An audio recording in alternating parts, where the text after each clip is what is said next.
Welcome to another video from the Voyager Steam Lab. In this video, we're going to learn how to make a bracelet using SolidWorks. This is our first attempt at a project where we have to get the dimensions right for it to work. So a lot of this has to do with measuring with calipers, which is sort of outside this video. We're using SolidWorks 2018. I've already created a new part. We have our front plane, top plane, and right plane. It doesn't really matter which one we use for this. I would just pick one, and then you can click on it and choose normal to, so you can look at it straight down.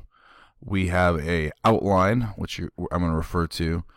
These steps are how we make the bracelet. Step A, we start with a pie slice, so it's just like a V shape, and then we smart dimension it so that our bracelet will turn out the right size, and then also make it so it's easier to make copies by doing a little bit of math.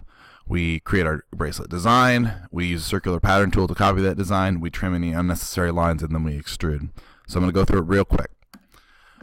So now that we're looking at the top plane, I'm going to select the top plane. In the sketch toolbar, this is where we're going to do all our 2D stuff. Our 3D stuff is in the features menu. We're not going to get to 3D until we get to step F, so we're all going to do A through E in one sketch, so we don't close the sketch in the meantime. So I'm going to start my sketch by using the line tool. And it doesn't really matter where I draw this, but I'm going to draw just 2 lines. And as I'm drawing lines, you'll notice that it keeps drawing like this. A lot of my students will click exit sketch to stop drawing lines, but then I have to reopen the sketch. So what I really want to do is just hit the escape key on the keyboard, and now I only have my 2 lines. They're not the same length. They need to be the same length. That length should be half of my bracelet because I'm going to make copies all the way around the circle. So I'm actually using a radius here, not a diameter. So if you've measured a bracelet that fits you using the calipers, you want to use the radius. I'm going to use an incorrect number right now. The bracelet that fits me is not 100 millimeters, but I'm going to pretend that that's what I measured. So then I'm going to go on to step B in Smart Dimension. The Smart Dimension tool is a little sensitive. If you make a mistake with the Smart Dimension tool, you just click it to start, and you can click it to stop if you're having trouble, and then restart it. I'm going to click it to start. I'm going to click on one line. If I move horizontally from the line, it gives me a height. Vertically, it gives me a width, but I want to move perpendicularly at a 90-degree angle to give me the length. When I click, if I'm inside the sketch, it'll pop open a window like this, and I can type in the number I want and hit enter, and it will make the line that length. Now, nothing really changed here because I hadn't already told it how long this line is. But this line is obviously longer, so when I smart dimension this line, oops, see, I clicked someplace I didn't mean to. I'm going to undo smart dimension, and I can try again. And this time, I'm going to click on the line, and I'm going to move away, and you can see, but the way I just drew it freehand, it's 65, but I want it to be 50, just like the other line, so it's another radius. So I click here, and I type 50. Okay. Another thing I can smart dimension here is the angle in between. To do that, I click on one line, and I click on the other line, and then I move out in between. The angle I want to choose here should be a factor of 360, because if it's a factor of 360, when I make my copies, the endpoints will line up perfectly, and there'll be a lot less trimming to do. I'm going to intentionally make a mistake here too. I'm going to use 50 degrees, which is not a factor of 360 degrees, so I'm not going to be able to make an even number of copies. I'm going to need to do overlap instead.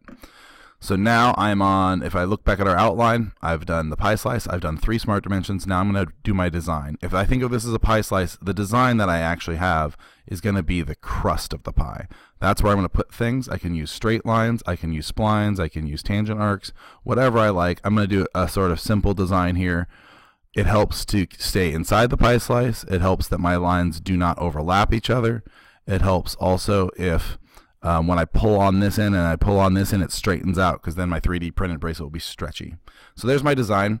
It's made out of several straight lines.